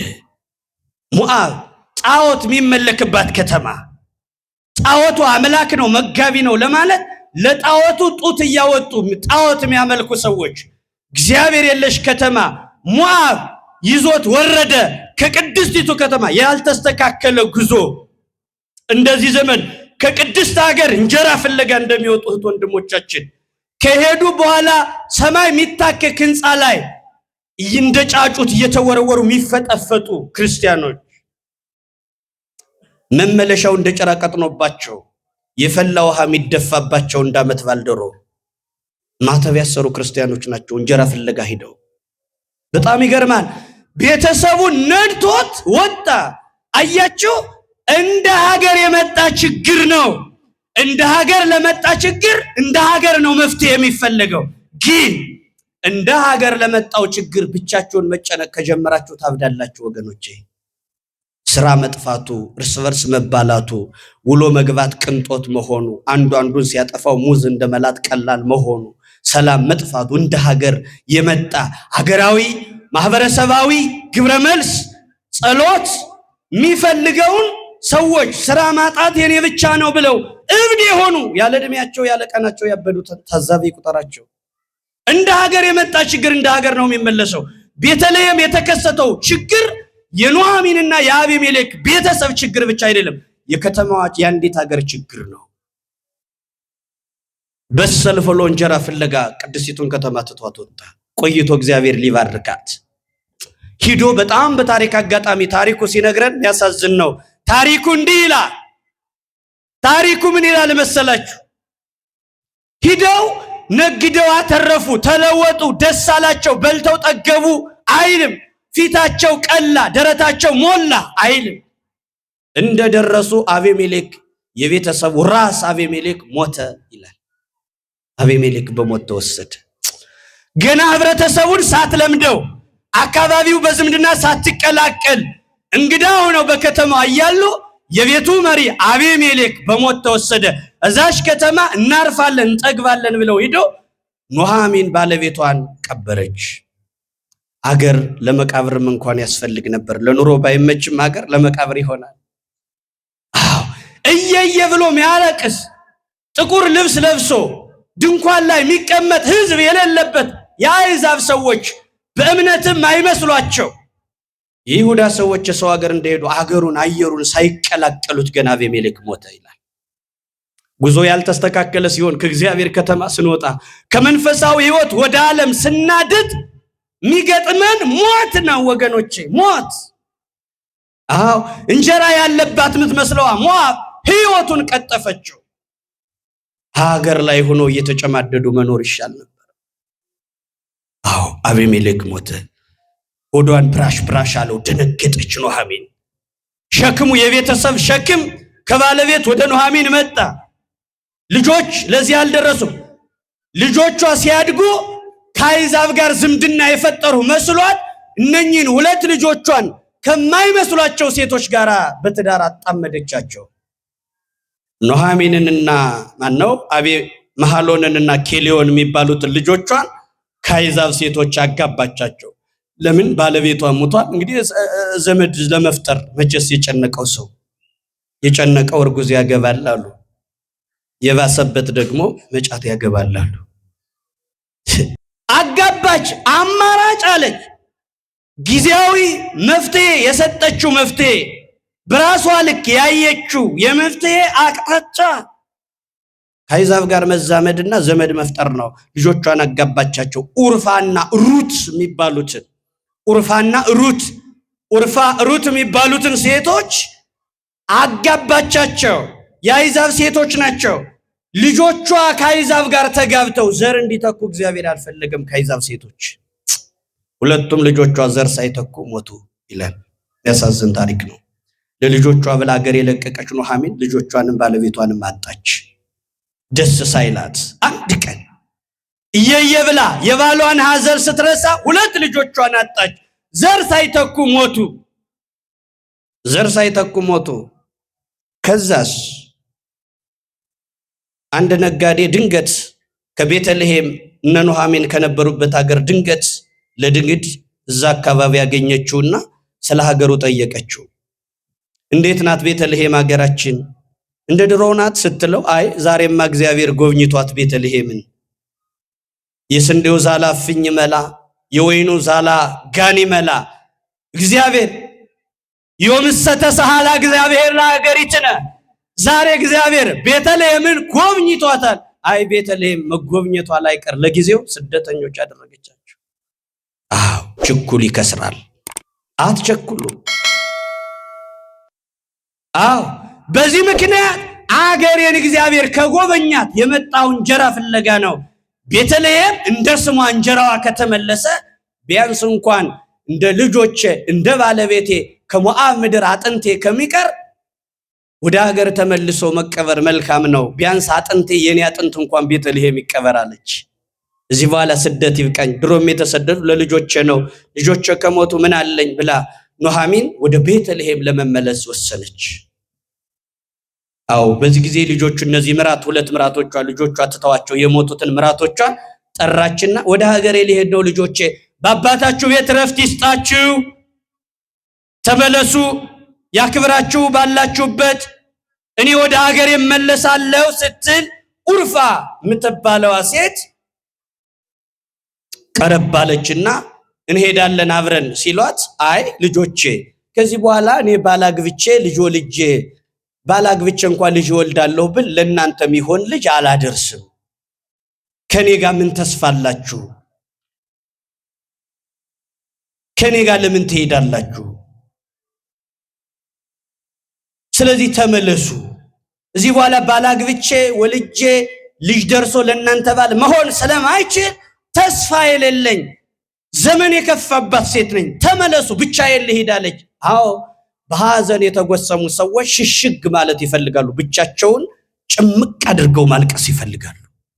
ሰው ሳይሰማቸው ዞር ብለው ማልቀስ ይፈልጋሉ። ሰው አይፈልጉ እስኪወጣላቸው ድረስ ዞር ብለው የእውነታቸውን ማልቀስ ይፈልጋሉ። ላልቅስ አለች። ተውኝ ብቻዬን ልሂድ አለች። ኡርፋ የተባለችዋ ሴት ከሞተ አቴቴ ምን አለኝ ካማቴ ማትልናትና ይላሉ መተርጉማን። እስኪ ስለዚህ ጉልበቷን ስማት ወደ ህዝቧ ተመለሰች። ሩት ግን ተጣበቀች ይላል። ልቧ ቆረጠ። እንዴን ማየ እናቴ እኮ ነሽ አለች ሩት። ስም አጠራሯ በመጽሐፍ ቅዱስ እንዲጻፍ የተፈቀደችዋ ሴት ሩት። አትከልክኝ፣ አብሬ ልሂድ፣ ፍቀጅልኝ፣ አልተውሽም ብቻሽን። አንቺ እኮ አዘንተኛ ነሽ፣ ከልጅ ከባል ጋር መጣሽ። ዛሬ መንገዱን ጥቁር ልብስ ለብሰሽ በሐዘን ተጎስመሽ ቤተልሔም ድረስ ብቻሽን እንዴት እሰድሻለሁ? ልጅሽ ቢኖር ባለቤቴ ቢኖር እኮ ካንቺ ጋር እስከሞት ነበር። እሱ ስለሞተ አንቺን አልተውሽም አለ። ብቻሽን ለማን እሰድሻለሁ? አዘንተኛ ነሽ፣ የሚያነጋግርሽ ያስፈልግሻል። ሴት ነሽ፣ መንገዱ ሩቅ ነው። ማታውቂው ህዝብ ጋር ምን ታረጊ ትሄጃለሽ? እባክሽ እንደ ጓደኛሽ ተመለሺ። እንደ ጓደኛሽ ባክሽ ተመለሽ አለች። እንደ ጓደኛሽ ተመለሺ፣ ወደ ህዝብሽ ተመለሽ። እኔ መሄድበት ህዝብ ማተብ ያሰረ ህዝብ የእግዚአብሔር ህዝብ ነው። እናንተ ህዝብ ጋር አይገናኝም። አካባቢውን አልለመድሽም። አምላክሽ ሌላ ነው የሚሆነው፣ አገሩ ሌላ ነው። ተመለሽ ስትላት አምላክሽ አምላኬ፣ ህዝብሽ ህዝቤ፣ ወገንሽ ወገኔ፣ ሀገርሽ ሀገሬ፣ መቃብርሽ መቃብሬ ነው። አንቺን ምለይሽ ስሞት ብቻ ነው። አንቺን ከሞት ውጪ እስከምቀበር ድረስ መቃብሬ አብሮ ካንቺ ጋር ይሆናል እንጂ ብቻሽን አልሰድሽም አለች። አቤት እቺ ሴት ተመልከቷት። የአይዛብ ሴት አትመስልም ወገኖቼ። እችን መልካም ሴት የዘር ግንድ ውስጥ የክርስቶስ የዘር ሐረግ እንድትጣበቅ ያን ዕድል እንድታገኝ ከሞዓብ ድንገት መጣ። ከሞዓብ ተነጥቃ መጣ። እያችሁ በጣም ሕይወት የሆነ ቤተክርስቲያንን የሚገልጠው ትክክለኛው የመጽሐፍ ቅዱስ ክፍል ነው። ውድ ልጆች፣ የቤተክርስቲያን ልጆች እንደ ሩት መሆን የሚገባቸው ኑሮ ቀላል የሆነ ምዕራፍ፣ ቀላል የሆነ መጽሐፍ ቅዱስ እንዳይመስላችሁ። ምንም የመጽሐፍ ቅዱስ ቀላል ባይኖረው የቤተክርስቲያንን ምሳሌ ቁልጭ አድርጎ የሚያሳይ አዎ ሕይወት ኤክሰርሳይዝ የሚደረግባት ቤተክርስቲያን ውስጥ ተግባር ምን መምሰል እንዳለበት ለዚህ ዘመን የትውልድ ምልክት መሆን የምትችል ሩት አዘንተኛዋን ላለመልቀቅ እስከ መቃብር ድረስ ይህንን ርስ ነው ካንቺ ጋር እቀበራለሁ እስከ መቃብር። ፍቅር እስከ መቃብር ያልነው ይህን ውድ ነው። አሁን በእኛ ሀገር ምን ይባላል? እናንተም ታውቃላችሁ። አማትና ምራት በሉ ተናገሩ። እኔ ፊት ያለው ሰው ብቻ አይደለም መናገር ያለበት፣ ከኋላም ተናገሩ። ሁላችሁ ወንዱም ሴቱም ተሳተፉ ጎበስ። አማትና ምራት በሉ ሳይግባቡ መሬት ይባላል አይደል? አዎ አማትና ምራት ሳይግባቡ መሬት ነበር። እቺ ግን ያን ብሂሉን ህብረተሰቡ ላይ ያለውን ብሂል አማትና ምራት ሳይግባቡ መሬት የሚለውን ህግ የጣሰ የአማትና የምራት ፍቅር እስከ መቃብር ድረስ የሚያደርስ ፍቅር። ሩትና ኑሃሚን አማትና ምራት ናቸው። እስከ ሞት ድረስ ሳይግባቡ መሬት እንደተባሉት አይደለም። በእርግጥ ለምንድን ነው አማትና ምራት ማይግባቡት ካልን? አዎ አይግባቡም። ማይግባቡበት ምክንያት የተፈጥሮ ተጽዕኖም አለበት። የተፈጥሮ ተጽዕኖ አለበት። የተፈጥሮ ተጽዕኖ ኢምፓክት የሚባል ምንድነው? የተፈጥሮ ተጽዕኖ ካልን ይሄ ጉዳይ አንድን ወንድ ሁለት ሴቶች ሲወዱት የሚፈጠር ጉዳይ ነው። የተፈጥሮ ክስተት አንድን ወንድ ሁለት ሰዎች ያለ ሽንገላ ሲወዱት የሚፈጠር ችግር ነው። ያለ ሽንገላ ማለት ምን ማለት ነው? እናት ልጇን ስትወደው ሽንገላ የሌለበት ፍቅር ነው ያላት። ሚስትም ባሏን ስትወደው ሽንገላ የሌለበት ፍቅር ነው ያላት። ሁለቱም ፍቅር ፍጹም የሆነ ፍቅር ነው። ሚስትም ባሏን በፍጹም ፍቅር ትወዳለች፣ እናትም ልጇን በፍጹም ፍቅር ትወዳለች። ሚስት ሲያገባ እናት ትኩረት ሰጣው ማታቅ ልጇን መከታተል ትጀምራለች። መቼስ ያ አዲስ ሚስት ያገባ ወንድ ነደድኩ በራሁ እያለ ለሚስቱ ስጦታ ማምጣት የሆነ ነገር ማድረግ በቁልምጫ ስም መጥራት ሲጀምር እናት መቅናት ትጀምራለች። ካገባ ጀምሮ እኮ እኔን እየተውከኝ ነው ማለት ትጀምራለች። ፍቅሩ እየቀዘቀዘ ይመጣል። በቃ በጣም ትኩረት ስትሰጠው ደግሞ የበለጠ ያስነጥሳል። የበለጠ እኔ ሚስት ካገባ ጀምሮ እንደ እናት አትቆጥረኝም።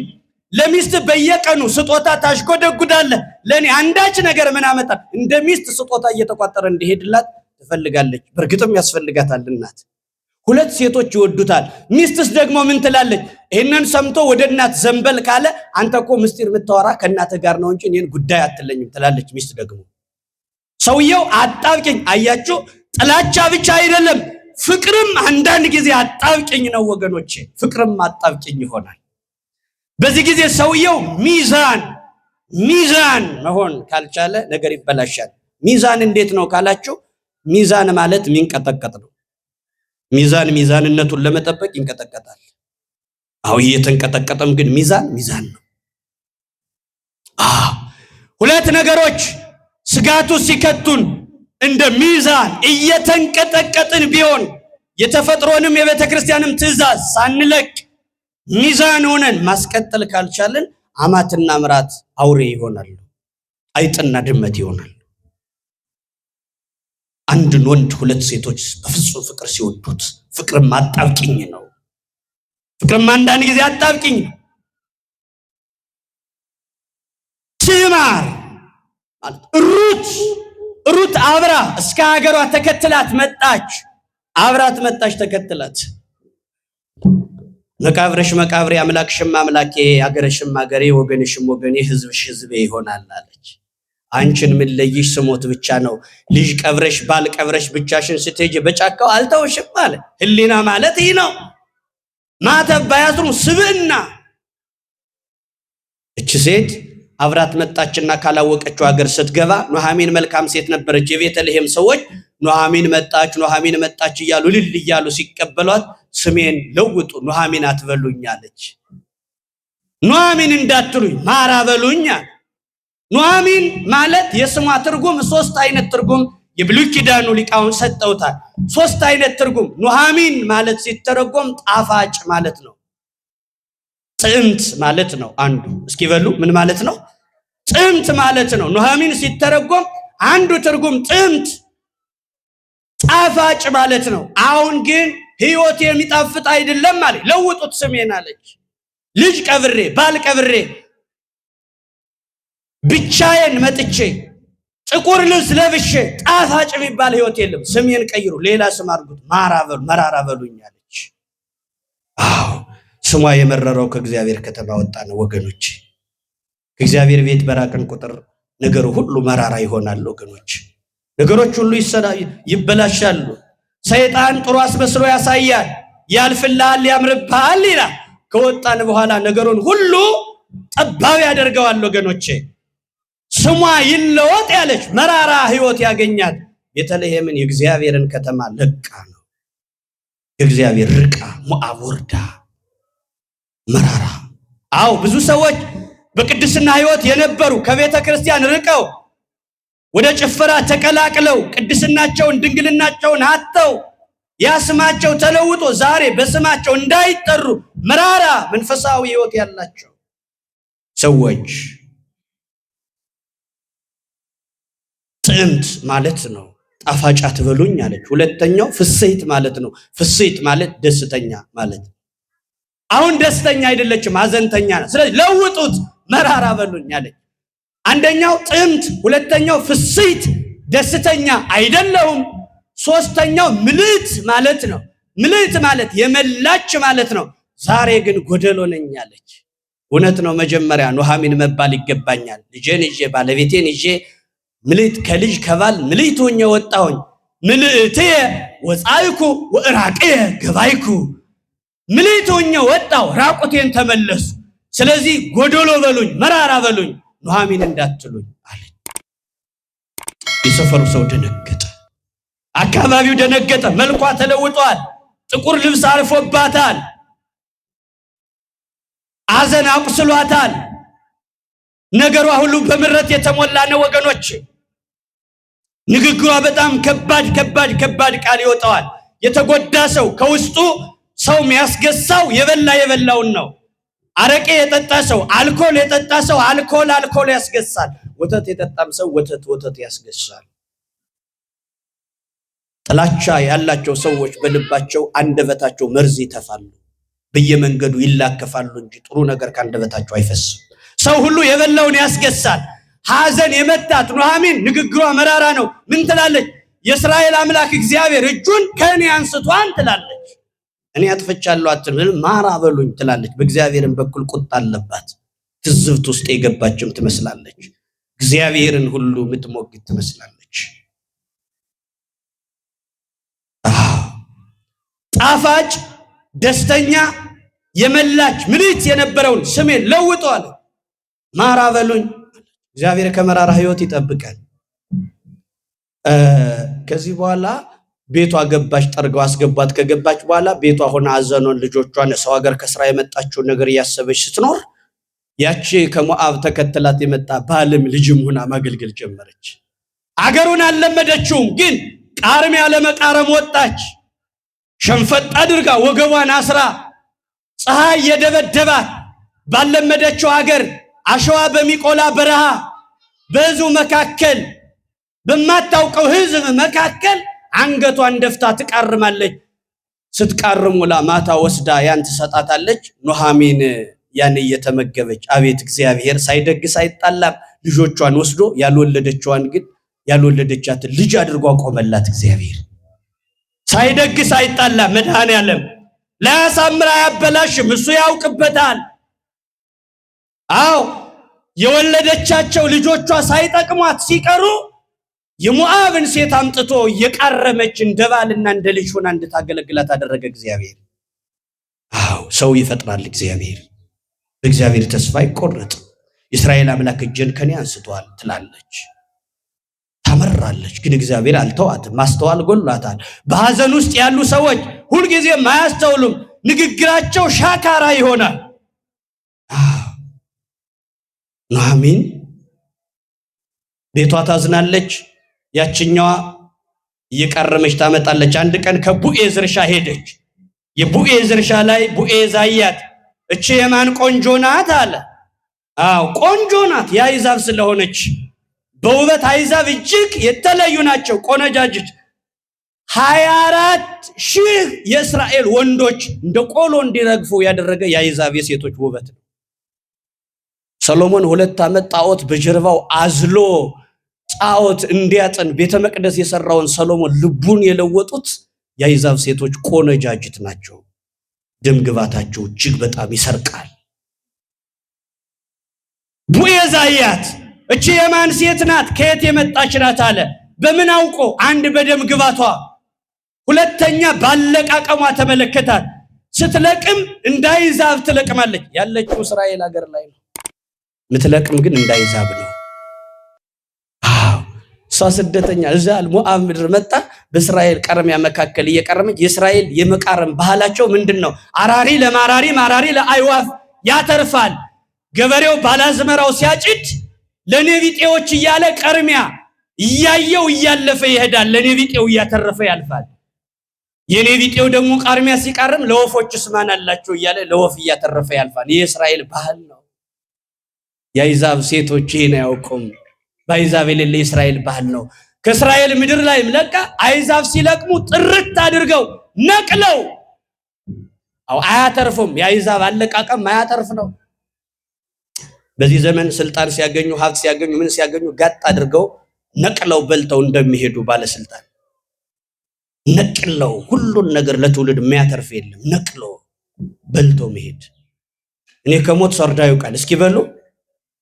አህያውን አጥርታ እኔ ከሞት ሰርዶ ያውቃል። አሁን እቺ አህያ ማንም ኢንተርቪው አድርጓት አይደለም፣ እሷም አልተናገረችም። ነቅለው የሚበሉ ማያተርፉ እንዳይዛብ የሚለቅሙ ክርስቲያኖች ኢትዮጵያ ምድር ላይ ሆነው አሁን ይህን ትውልድ ታዘቡት። የኛን ዘመን ትውልድ፣ የሶሻል ሚዲያ ትውልድ፣ የቲክቶክ ትውልድ አሁን እንደ አረቡ እየለቀመ ነው። ኢትዮጵያ ላይ እየኖረ እንደ ኢትዮጵያዊነት አይደለም አኗኗሩ፣ አለቃቀሙ እንደ ምዕራቡ ዓለም ሆኗል። የእስራኤል ምድር ላይ በፍጹም እንዳይዛብ መልቀም አይቻልም ነበር። ሩት ግን ለቀመች። ሩት ለቀመች፣ እንዳይዛብ ለቀመች። ሩት እንዳይዛብ ትለቅማለች። እንዳይዛብ ሰው ሀገር ኢትዮጵያ ላይ እንደ ምዕራቡ ዓለም ወልጋዳ ትውልድ እንደ ምዕራቡ እንደ ሌላ ሀገር መልቀም የሚችል ትውልድ በፍጹም እቺ ቅድስት ሀገር አታስተናግድም። ትውልዱ ግን እንደ ሩት ኢትዮጵያ ላይ የኖረ አለቃቀሙ እንዳይዛብ ሆኗል። አትራቂ ሰራተኞችንም ነገረላት። ከሆምጣጤው ጠቅሶ ነይ ወደዚህ ቅረቢ ብሎ አጎረሳት፣ አበላት፣ ተንከባከባት፣ ተቀበላት። ወደ ሌላ ቀርሚያ እንዳትሄጂ፣ ከዚህ እርሻ ወደ ሌላ እንዳትላወሽ። ቀናተኛ ናቸው የኛ ህዝቦች። ትጠፊያለሽ፣ የኔን ልጆች ተከታይ፣ እናንተም እያለፋችሁ እየተዋችሁላት ትቃርም፣ አትከታተሏት፣ ታገሷት ብሎ መከረ። በዚያ ቀንም ሰፍሮ የሰጣትን ወስዳ ስትለካው 10 መስፈሪያ ወጣው። የ10 ቃላተ ኦሪት ምሳሌ ሆነ፣ በምስጢር ማለት ነው። የ10 ቃላተ ኦሪት ምሳሌ ሆነ። ሩት በዘመን ያለን የትውልዱ የኛ የሁላችንም ማሳያ ተሆንና ኑሃሚን ደግሞ ቤተክርስቲያንን ተወክላለች። ስለዚህ ልጆች ምን መሆን አለብን? እንደ ሩት እንደዚህ መልካም ሴት ብዙ ነገር አጣ ቤተክርስቲያንን ስናገለግል ኑሃሚን አዘንተኛዋን ኑሃሚንን እንዳገለገለቻት ህዝቧን ትታ ወገኗን ትታ እስከ መቃብር ድረስ እንደታመነች በእኛ የክርስቲያን ሁላችንም ቤተክርስቲያንን ስናገለግላት እንደ ሩት መሆን አለብን። እንደ ሩት ዋጋ ከፍለን ኑሃሚን ቤተክርስቲያን ናት። ቤተክርስቲያን ስለሆነች 10 መስፈሪያ 10 ቃላተ ኦሪት የዚያ ምሳሌ ነው። የ10 ቃላተ ኦሪት ምሳሌ አገለገለቻት። በእኛም ሀገር አለ፣ እውነት ነው። አስፓልት ዳር ደብተር ይዘው እየጨረጨሩ ጥቃቅን እንደነዚህ አይነት ጨቅላ ህፃናት ሚዛን ይዘው የቁጥር ልክ ማያውቁ ህፃናት ሚዛን ይዘው ደብተራቸውን እየጻፉ ሳንቲም ሰብስበው ወላጆቻቸውን የሚረዱ ለሀገር በረከት የሚሆኑ በጣም መልካም ልጆች አሉ። ኢትዮጵያ ምድር ላይ አሉ። ማስቲካ ዙረው ከፊል ጎዳና ተዳዳሪ ሆነው ከእድሜያቸው አንጻር ሲታዩ አምሽተው የሚገቡ ልጆች ማስቲካ ሲያዞሩ ከረሜላ ሽጠው አሮጊት እናታቸውን እንደ ሩት የሚረዱ ምድሪቱ የበረከት ምድር እንድትሆን የሚያደርጉ ምስኪን ልጆች አሉ በሀገራችን። 8 ሰዓት እንደ ቬንቲሌተር ዙረው ተሽከርክረው አገልግለው በ2000 ብር ከዛም በታች በሆነ ብር እህቶቻችን መስተንግዶ ሰርተው ዋጋ ከፍለው ብርጭቆ በወደቀ ቁጥር ህሊናቸው አብሮ እየቆሰለ እየከፈሉ ዋጋ እየከፈሉ ተናጥቀው ለአንድ ወር ዋጋ እየከፈሉ በቀን 8 ሰዓት ቆመው እየተንገዳገዱ ጥቃቅን ነገር ለቃቅመው አምጥተው ለእናታቸው የቤት ኪራይ የሚከፍሉ ልጆች ያሉባት ኢትዮጵያ እድለኞች ናችሁ። እመኑኝ፣ በምድር በሰማይ ትልቅ በረከት ያላችሁ የሩት ምሳሌዎች ቤተክርስቲያን የሆነችው ኑኃሚንን ያገለገለች የሚመስሉ በጣም ደግ ልጆች አሉ። በስጋ ወላጆቻቸውን በነሱ ቤተክርስቲያንን የሚያገለግሉ ሩት ማሳያ ናት። ከዚህ በኋላ መጨረሻ ላይ ልቧ እየተነካ መጣ። ኑኃሚን የልጅቱ ስራ ሐዘን አስረሳቻት። ትቀልባታለች እያመጣች ፀሐይ የደበደባት ያቺ የአይዛብ ቆንጆ ሴት ቀርሚያ በመቃረም መልኳ እየተወለገ መጣ። ኑኃሚን በሰላም እንድትቀጥል በልታ እንድታድር የሩት መልክ ጠፋ። ቤተክርስቲያን ሰላም እንድትሆን ደማቸው ደርቆ አጥንታቸው ከስጋቸው ተጣብቆ ከቀለም ጋር ታግለው አትሮኑስ አስቷቸው የቤተክርስቲያን በር ገጭቷቸው ጨው በጥብጠው ጠጥተው ቤተክርስቲያን እዚህ ያደረሱ ሊቃውንት ቤተክርስቲያን መልከኛ እንድትሆን ካህናት ነደው በርደው ሌሊት እንቅልፍ አጥተው ቀን ሙሉ ቀን ፍታት ፈተው ክርስትና አንስተው ቅዳሴ ቀድሰው ኪዳን አድርሰው 24 ሰዓት በሚባል ደረጃ ስጋና ደም ለብሰው ቤተክርስቲያን እንደ ሩት ያገለገሉ ካህናትና ዲያቆናት እድሜያቸውን ገመድ ያደርግልን መድኃኔዓለም። ቤተክርስቲያን ሐዘኗን እንድትረሳ የሚያደርጉ ሐዘኗን እንድትረሳ የሚያደርጉ አያችሁ ወገኖች። ሩት አገለገለች። ዛሬ ነው የቤተ ክህነት ኮድ ቦርጭ የጀመረ እንጂ ጨው ነበር በጥብጦ የሚጠጣ። ዛሬ አይለቅበት መድኃኔዓለም ቦርጭ ጀምሯል። የቄስም ሆድ ቦርጭ እየወጣ ጨው ጠጥተው በርበሬ በጥብጠው ጠጥተው ጦማቸውን አድረው ጥሬ ቆርጥመው ሩት መልኳ እየጠፋ መጣ።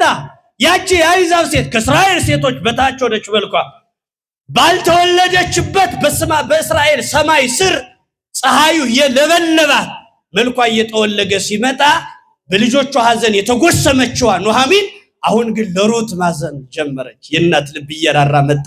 እቺ ሴት እኔና ለማገልገል ህዝቧን ትታ መጣ። ያለ ዘር ቆማ ልትቀር ነው? ለትዳር ላብቃት ለዘር ላብቃት አለች። እናት አሰበች ቁጭ ብላ። ስትመጣ ልጄ ከዚህ በኋላ አንቺን ለቁም ነገር ላበቃሽ ነው፣ ምክሬን ብቻ ስሚኝ አለች ኑኃሚን።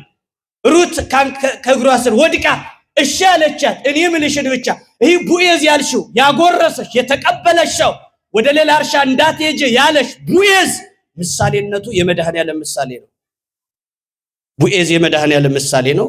ኑኃሚን የቤተክርስቲያን ምሳሌ ናት። ሩት እኛን ጠቅላላ የምትወክል ናት። ከሞዓብ ነው የመጣች። እኛ ከዓለም የመጣነን ሞዓብ ዓለም ናት። ከሞዓብ የመጣ አያችሁ።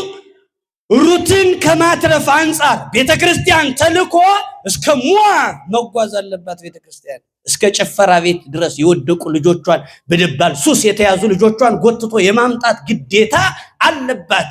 ልጆቿን እንዳጣች ኑኃሚን ዋጋ ከፍላ ብዙ ዋጋ ከፍላ ብዙ ነገር አጣ። እንደ ኑኃሚን እንደ ሩት ሞዓብ ላይ ዓለም ላይ ያሉትን ሰዎች ለማምጣት ቤተክርስቲያን ይሄን ያክል ተልኮ አላት። ወገኖች ይሄን ያክል ተልኮ አላት። እስከ ሞዓብ የመሄድ ጭፈራ ውስጥ የወደቁትን፣ ደባል ሱስ ውስጥ የወደቁትን፣ ዝሙት ውስጥ የወደቁትን የመፈለግ እስከ ሞዓብ ልጅ እስከ ማጣት ያክል ዋጋ ከፍላ ቤተክርስቲያን አገልጋዮች ዋጋ ከፍለው ሞዓብ ድረስ ተናጥቀው ነፍሳትን የማምጣት ግዴታ እንዳለባቸው ትምህርቱ ያሳያል። የቤተክርስቲያን ጠቅላላ ህልውና ነው። አለቻት። ቡዔዝ ውድማ የሚጥልበትን ቀን ጠይቀሽ ንገሪኝ አለቻት። ጠይቃ ነገረቻት። ልጄ ነይ አለቻት። ታጠቢ እስኪ በሉ እንጂ ታጠቢ በሉ። ቡዔዝ ውድማ ሲጥል መከራ ልትሰዳት ነው፣ ለትዳር ልታበቃት።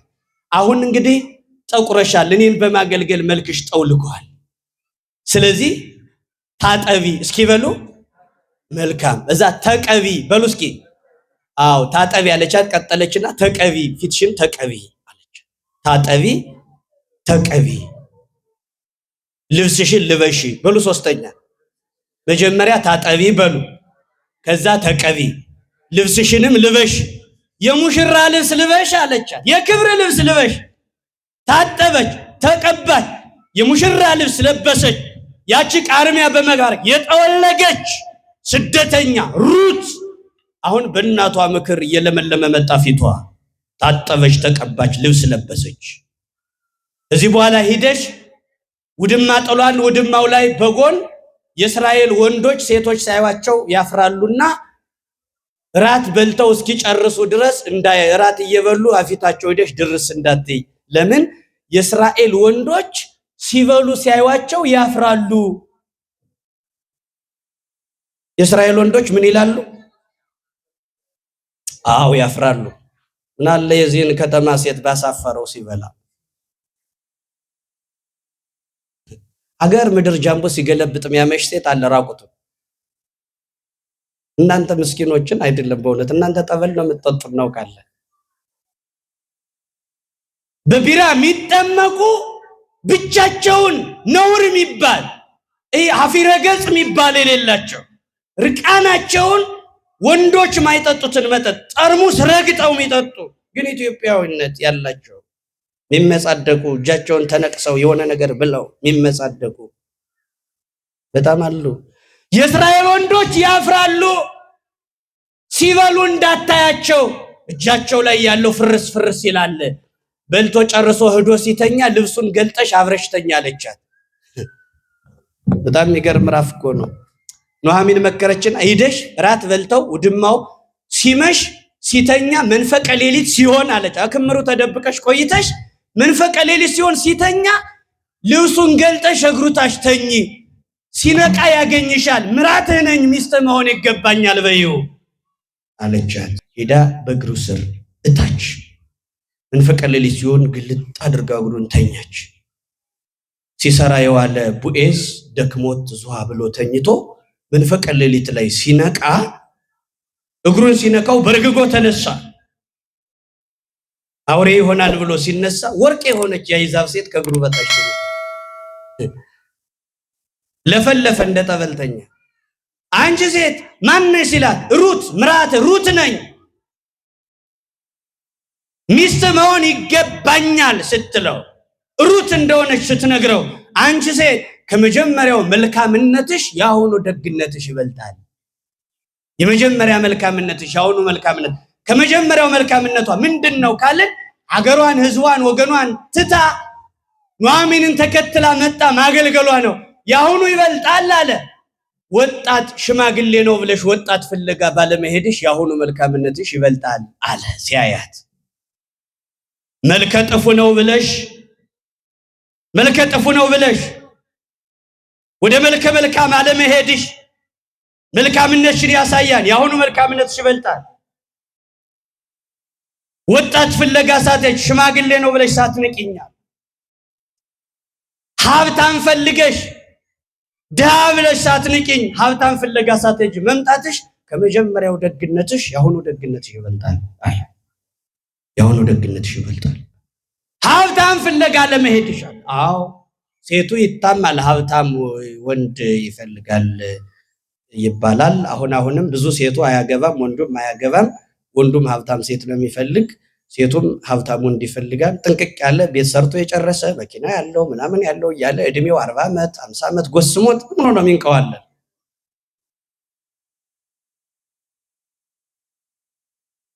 በጣም ከባድ ነው ሴቶች ለምንድን ነው የሀብታም ባል የሚፈልጉበትን መንገድ ሲናገሩ ሴቶች ምሁራን ትክክል ናቸው ይላሉ ሴቶች ሀብታም ባል የሚፈልጉት ስለ 3 ነገሮች ነው ይላሉ ምሁራን ናቸው ይደግፋቸዋል ሴቶች 3 ነገሮች ይፈልጋሉ ሴኩሪቲ አንዱ ሴኩሪቲ ነው ሁለተኛው ሴፍቲ የሚባለው ሶስተኛው ስታቢሊቲ ሴኩሪቲ ያለ ሴፍቲ ያለ ስታቢሊቲ የሚባል እነዚህ 3 ነገሮችን ይፈልጋሉ ሴኩሪቲ የሚባለው ሴኩሪቲ የሚባለው የተመጣጠነ ትዳር፣ ሴፍቲ የሚባለው ደህንነቱ የተጠበቀ ትዳር፣ ስታቢሊቲ የተረጋጋ ትዳር ይፈልጋሉ። የተረጋጋ ትዳር ማለት ማይንቀዠቀዥ ትዳር፣ ከጋብቻ በኋላ ቀኝ ግራ ማያማትር ትዳር። አግብተው የማያርፉ ወንዶች እኮ አሉ። ሚስቶቻቸውን ይዘው ለመዝናናት ወጡ አስፋልት ላይ የተሻለች ሴት ሲያዩ ሚስታቸውን በአንድ እጃቸው ተደግፈው እንዲሁ ቦዘዝ ሚል ወንዳል። ሚስት ደግሞ በጣም እየተናደደች አንተ እስኪ መንገድህን ሄድ ብላ ኮርኮም ታደርጋለች። ሚስቱን ተደግፎ ሌላ ሴት እንዲሁ ትታዘበኛለች አትሉም እንዴ? ትወርውሩ አይኑ ወዶ ሲያ የተንቀዠቀዠ ትዳር ማለት የተረጋጋ ትዳር ይፈልጋሉ። በኢኮኖሚ የተረጋጋ ትዳር። ሴቶች ለምንድን ነው እንደዛ የሚፈልጉት? ሴትና ወንድ ለምሳሌ ተቀጣጥረው ፍቅረኛ የሚባለው ሴትና ወንድ ዛሬ ተቀጣጥረው ቢገናኙ ወንድ ላይ ነው የሚያይ። የዋህ ነው ወንድ፣ የደጋ በግ ማለት ነው ወንድ። ሴት እስከ መጨረሻው ነው የምታየው።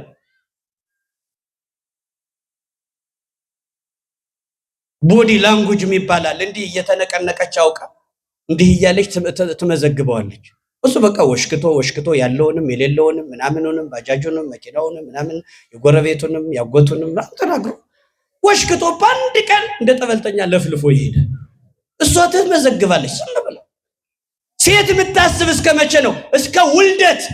ነገ ሴኩሪቲ ሴፍቲ ምንለው ስታቢሊቲ ምንለው ይሄ ነገር ለምንድን ነው የሚፈልጉት ሲባል ሴት ቁጭ አድርጋ ይሄን ወንድ የምትገመግመው ትዳር ይመራል አይመራም፣ ነገ ልጅ ብንወልድ ትዳሩን ቀጥ አድርጎ ይመራዋል፣ ነገ ልጆች በኪራይ ቤት እንዴት ነው የምንኖረው፣ ልጆች የትኛው ትምህርት ቤት ነው የሚማሩት ይችላሉ።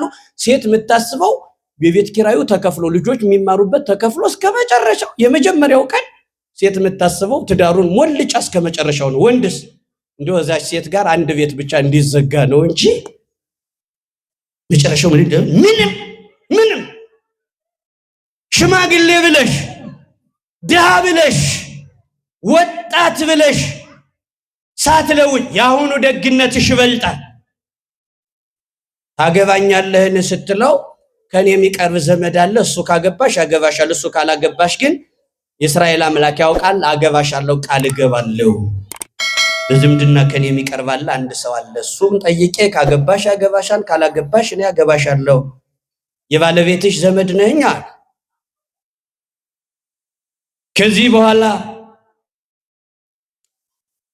በቃ ባጭሩ ሰዓት አልቋል ስለተባልኩ ሌሎችም ሊቃውንት ስላሉ ማስተማር ስላለባቸው ትክክል ነው። በቂ ሰዓት ነው የተጠቀምኩትኝም። ያው ታሪኩ ረጅም ስለሆነ ነው እስካሁንም የቆየሁት። ባጭሩ ሌላ ውስጥ ለውስጥ ታሪክ ቢኖረውም ቡኤዝ አገባት። ያኛው ሲጠየቅ አላገባት አለ። ቡኤዝ አገባት። ቡኤዝን አግብታ ኢዮቤድ ተወለደ። ልጁን ኑሃሚን እናቷ አማቷ መጥታ ኢዮቤድ አለችው፣ ስም አወጣችለት። ኢዮቤድ ማለት ማስረሻ ማለት ነው። እስኪ በሉ አው ሰው ልጅ ሲሞትበት የልጁን ስም ቀጣይ የሚመጣውን ማስረሻ ሊለው ይችላል። የልጆች ማስረሻ አለች። እግዚአብሔር ታሪኬን ቀየረ። የልጅ ልጅ ላይ በዚህ ልጅ በኩል ልጅ እንድታቀፍ እግዚአብሔር ዘመኔን የበረከት አደረገው። ስም ላወጣ ታደሉ አለች። ኢዮቤድ አለ። ኢዮቤድ መርስኤ ሐዘን፣ የልጆች ሐዘን ማስረሻ ነው አለ። ኢዮቤድ እሴይን ወለደ። እሴይ ዳዊትን ወለደ። ዳዊት ሰሎሞንን ወለደ። ከዳዊትና ከሰሎሞን እመቤታችን ተወለደች። ከእመቤታችን ክርስቶስ ተወለደ። እቺ ሴት የክርስቶስ የዘር ሐረግ ገባች። ታጠቢ ብላታለች። ቤተክርስቲያን ናት ኑሃሚን። ልጆቿን ዛሬም ልጆች ሆይ ቤተክርስቲያን ታጠቡ ትላለች። በምን ታጠቡ ማለት? በንስሐ ንባ፣ ንስሐ ግቡ ማለት ነው። ታጠቡ ማለት ተቀቡ ማለት ደግሞ በፍቅር ኑሩ ማለት ነው። ቅቤ የተባለ ፍቅር ነው። ቅብሰ ፍቅረ ደቂቀ ይዋለ እመህያው፣ ቅቤ የተባለ የሰው ልጅ ፍቅር ነው። ፍቅር ይኑራችሁ ትላለች ቤተክርስቲያን። በንስሐም ታጠቡ ትለናለች ቤተክርስቲያን ኑሃሚን። ከዛስ ልበሺ ማለት በልጅነት አጊጡ ክበሩ ማለት ነው። ከዛስ ከእግሩ በታች ደሽተኝ ማለት በንስሐ ታጥባችሁ በፍቅር ተጠምዳችሁ የልጅነት ልብሳችሁን ለብሳችሁ ከእግሩ በታች ከክርስቶስ ጋር በትሕትና ኑሩ ማለት ነው። ይህን አድርገን እንድንኖር መድኃኔዓለም ይርዳን። ይቆየናል።